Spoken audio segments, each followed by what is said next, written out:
Seneng nggak? Kenapa seneng? Karena boleh pulang. Orang pulang seneng. Contoh lagi, Lebaran masyarakat pulang mudik, seneng nggak? Kenapa seneng? Pulang. Orang pulang seneng.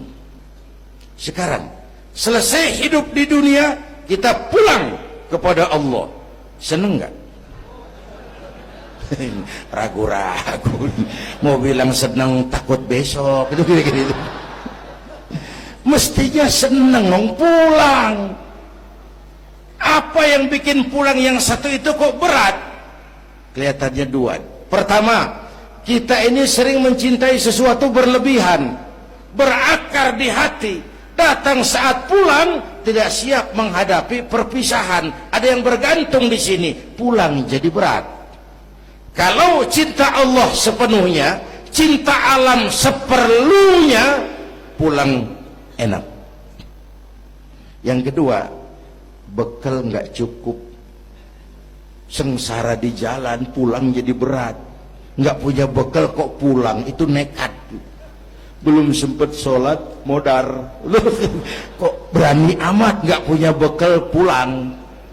Kalau bekal cukup, pulang itu menyenangkan. Kenapa? Itu satu keharusan. Iya, kalau umat-umat terdahulu umurnya relatif panjang. Kalau kita ini mencontoh baginda Rasul, beliau wafat umur 63, 63 itu standar. Kalau mencontoh Nabi, jatah kita 63. Kalau malam ini kita sudah 50 tahun, tinggal 13. Waspada. Kalau malam ini kita sudah 62 tahun 11 bulan, udah jangan pakai pantangan, apa aja makanlah Pak, sebulan lagi tuh. Sebulan lagi, syukur-syukur dapat bonus. Dan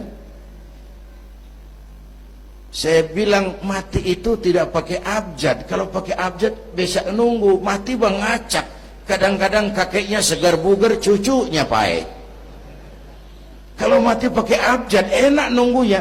Tahun ini yang mati A, tahun depan B, tahun berikutnya C, lalu D, terus F, lalu G, lalu H. Saya Z. Repot saya, nggak ada yang ngurus, orang udah habis.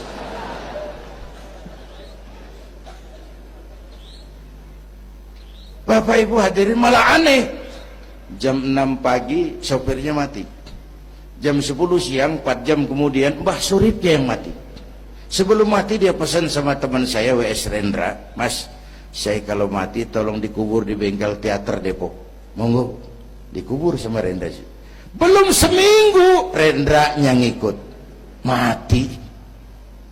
1 bulan sebelum Rendra, lebih dahsyat lagi, Michael Jackson mati.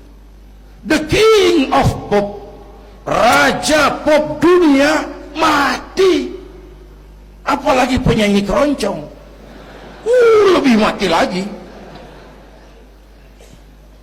Ada hidup sesudah mati, ada akhirat sesudah dunia. Semua kita perantau, dan perantau harus pulang.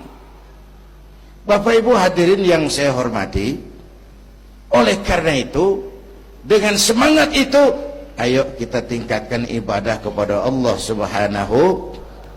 Penutup, Isra Mi'raj itu filter. Setelah terjadi peristiwa itu kelihatan, yang beriman makin mantap. Ini golongan Abu Bakar Siddiq. Yang kafir makin kurang ajar. Ini golongan Abu Jahal, Abu Lahab, Abu Sufyan, dan abu-abu lain kumpul di situ. Yang ragu-ragu kafir lagi. Ini kristalisasi. Maka dengan memperingati Isra Mi'raj ditambah dengan semangat sholat berjamaah, ayo kita jaga kesatuan, persatuan, kerukunan, dan kekompakan.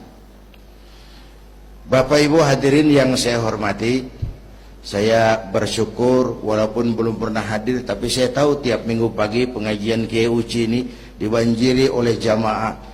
Alhamdulillah. Kita doakan beliau diberikan kekuatan. dan pengajian jalan terus sampai kira-kira kiamat kurang seminggu. Jangan sampai kiamat lah, ngeri. Saudara-saudara, itu yang kita perlukan sekarang.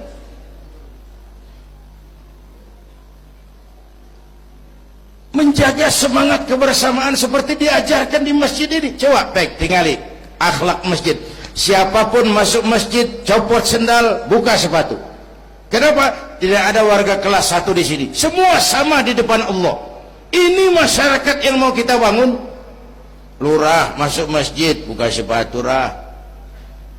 Camat masuk masjid, buka sepatu, mat. Wali kota masuk masjid, buka sepatu. Ini Pak yang ngomong dia tuh. Sembarangan tak.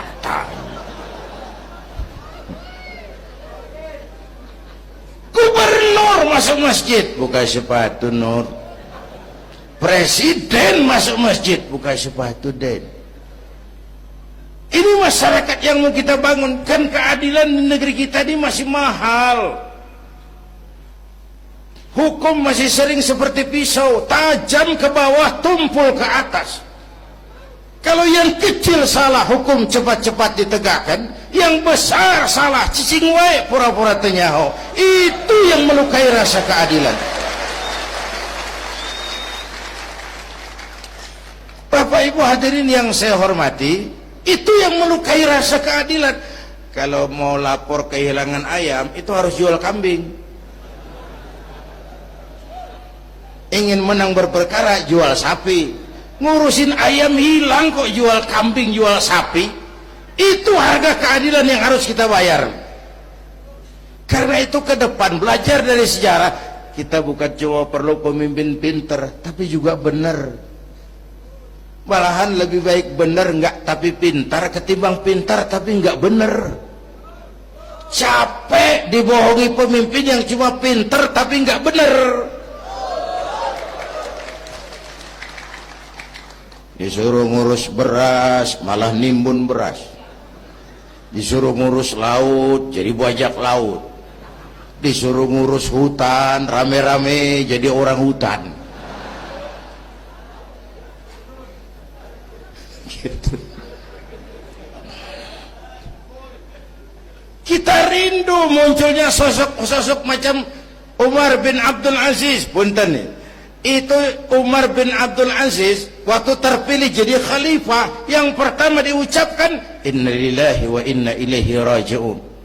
Terpilih jadi presiden, bukan alhamdulillah, innalillah. Pagi dilantik, malam pesta. Pesta apa? Dangdut? Enggak. Pesta air mata. Di mana? Di mihrab dalam masjid, sujud sambil berlinang air mata. Istrinya tanya, "Bang?" "Iya sayang."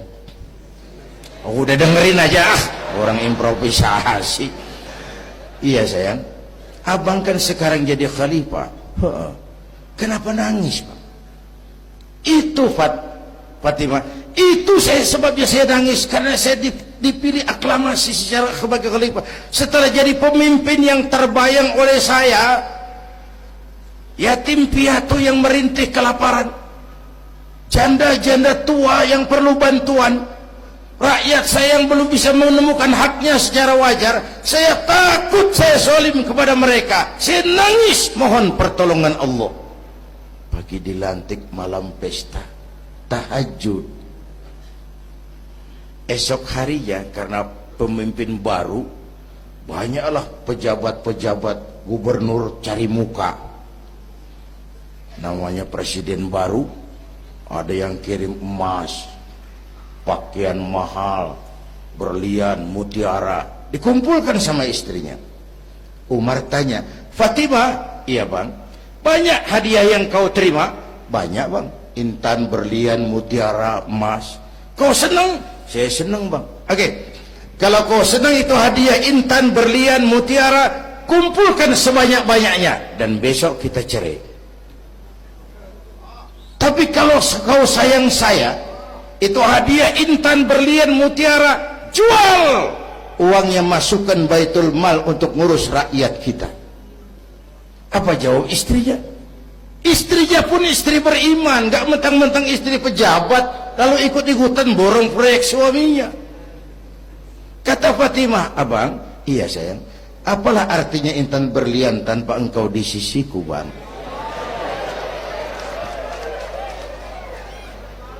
Jual sajalah, jual untuk ngurus kepentingan rakyat.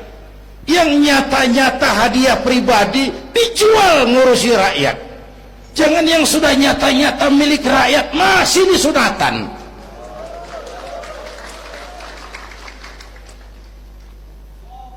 Yang antik lagi, satu malam beliau kerja di kamar pakai lampu templok, nulis. Datang seorang tamu, Assalamualaikum ya Amirul Mukminin. Waalaikumsalam. Silakan duduk. Ada apa? Enggak, cuman mau ngobrol. Urusan pribadi khalifah, kita kan teman lama. Oke, baik. Beliau berdiri, lampunya dipadamkan, ditiup, mati, gelap kamar. Ayo kita ngobrol. Tamunya heran, ya khalifah, iya, kita kan mau ngobrol, iya, kenapa lampu dimatiin? Begini mas, mau tamunya dari Jawa waktu itu, dengerin aja kenapa sih. Gini loh mas, tadi waktu sampean datang tuh, kan sampean lihat saya lagi kerja. Iya, saya kerja tadi ngurusi rakyat. Tentu, saya kan pakai lampu. Memang, lampunya kan pakai minyak. Pasti, minyaknya kan beli. Iyalah, belinya pakai uang. Tentu, uangnya uang rakyat. Kita mau ngobrol urusan pribadi, nggak usah pakai minyak rakyat mas. Ayo ngobrol sampai subuh ini. Kalau yang kecil saja orang sudah berhati-hati, apalagi menghadapi urusan yang jauh lebih besar ke depannya. Bapak Ibu hadirin yang saya hormati, oleh karena itu kita memerlukan semangat kebersamaan, walaupun tidak harus selalu bersama-sama. Ini adalah potret terakhir. Baginda Nabi di awal-awal perjuangan didampingi 5 figur utama. Pertama, Nabi punya Sayyidina Abu Bakar Siddiq.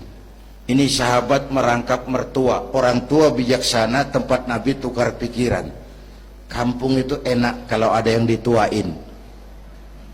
Yang kedua, beliau punya Umar bin Khattab, Al-Futuhat Al-Islamiyah, imam tapi jenderal, jenderal tapi imam, gagah, berani untuk Islam. Selesai? Belum. Yang ketiga, Nabi punya Utsman bin Affan, pengusaha tapi santri, penyandang dana. Umat akan maju kalau banyak punya Utsman. Yang keempat, Nabi punya Ali bin Abi Thalib, tokoh muda tapi intelek. Yang kelima, beliau punya Khadijah binti Khuwailid. 5 figur utama bahu-membahu membantu perjuangan Nabi. Begitulah kita berjuang. Mesti punya segala hal. Mesti punya senjata yang namanya golok, gergaji, pisau, silet. Harus punya. Kapan makainya? Lihat lawannya. Yang kamu hadapi apa? Kumis pak, silet turun. Yang kamu hadapi apa? Akar kayu nangka pak, kampak maju. Ini kita sering emosi nggak pada rugu. Yang dihadapin kumis, kampak yang maju. Urusan nggak selesai bibir bongkar pak. Anak-anak muda nggak cukup dibakar emosinya, berani harus, nekat jangan. Berkorban siap, konyol nanti dulu. Mati syahid, ayo. Mati sangit, jangan. Berani sama nekat tipis loh bedanya. Berani harus, nekat jangan. Berkorban siap, konyol nanti dulu. Bapak Ibu hadirin yang saya hormati, dengan semangat kebersamaan, saya yakin kita bisa berbuat lebih banyak. Inilah barangkali sekelumit ikut tasyakur saya. Mudah-mudahan ada manfaatnya buat kita semua.